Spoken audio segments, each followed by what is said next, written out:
கன்னியாகுமரி, தூத்துக்குடி, திருநெல்வேலி, தென்காசி, கோயம்புத்தூர், ஊட்டி இந்த 5 டிஸ்ட்ரிக்டில்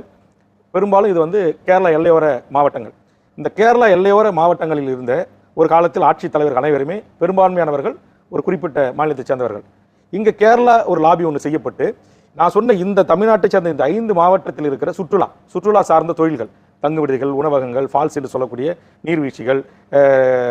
உணவகங்கள், குறிப்பாக அந்த குற்றாலத்தில் மசாஜ் பண்ணி விடுறாங்க பாருங்க சாதாரண விளிம்பு நிலை மக்கள், இவர்களிலிருந்து பழக்கடைகள்லேருந்து தெருவோர கடைகள்லேருந்து வீதி கடைகள்லேருந்து அனைத்தும் இன்றைக்கு மூடப்பட்டு இது எல்லாத்தையும் வந்து இன்றைக்கு வந்து ஒரு கிட்டத்தட்ட இழுத்து மூடுற ஒரு நிலைமைக்கு மதுரை உயர்நீதிமன்றம் ஒரு உத்தரவு வழங்கியிருக்கு.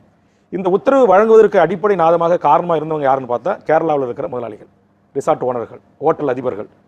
என்ன சொல்லுவாங்க அங்கே படகு குழுமம் வச்சு நடத்துகிற நம்ம தமிழ்நாட்டில் இருக்கிற பிளாக் தாண்டர் மாதிரி இருக்கிற நிறுவனங்கள் நடத்துகின்றவர்கள். என்ன காரணம் அப்படின்னா இந்த அதிகாரிகள் அந்த கேரளா அங்கே இருக்கிற சில லாபியினோடாக இந்த தமிழ்நாட்டு எல்லையோரம் இருக்கிற இந்த விடுதிகளில், இந்த ரிசார்ட்டில், இந்த உணவகங்களில் இங்கே நல்லா மக்கள் டூரிஸ்ட் எல்லாம் வந்து இப்படியே போயிடுறாங்க, கேரளாவுக்கு இவங்களை வர வைக்க முடியல, வருமானம் குறையுது, அப்போ இதை மறைமாற்றோம் அப்படின்னா மேற்கு தொடர்ச்சி மலையில் சட்டத்துக்கு புறம்பா இவங்க வந்து எல்லாம் இங்கே ரிசார்ட் கட்டியிருக்காங்க, ஹோட்டல் நடத்துகிறாங்க,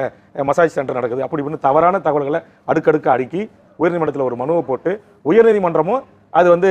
இந்த மனுவில் இருக்கிற சாராம்சம் நியாயம் தான் அப்படின்ற அடிப்படையில் அவங்க வந்து பொதுவாக அவங்க பார்த்த பார்வை சரி, ஆனால் எதிர்த்தரப்புக்கு தமிழ்நாட்டை சேர்ந்த இந்த மாவட்டத்தினுடைய இந்த தொழிலை செய்யக்கூடிய தமிழர்களுக்கு ஒரு வாய்ப்பே கொடுக்காம அப்படியே சோமோட்டாவே இதெல்லாம் சீல் வைங்க, இதெல்லாம் தடை விதிங்க அப்படின்னு சொல்கிறாங்க. அப்போ இதில் இப்போ நாங்கள் தமிழ் அமைப்புகள் சேர்ந்து இதை குறித்து ஒரு ஆய்வு செய்யும்போது என்ன நடந்திருக்கு அப்படின்னா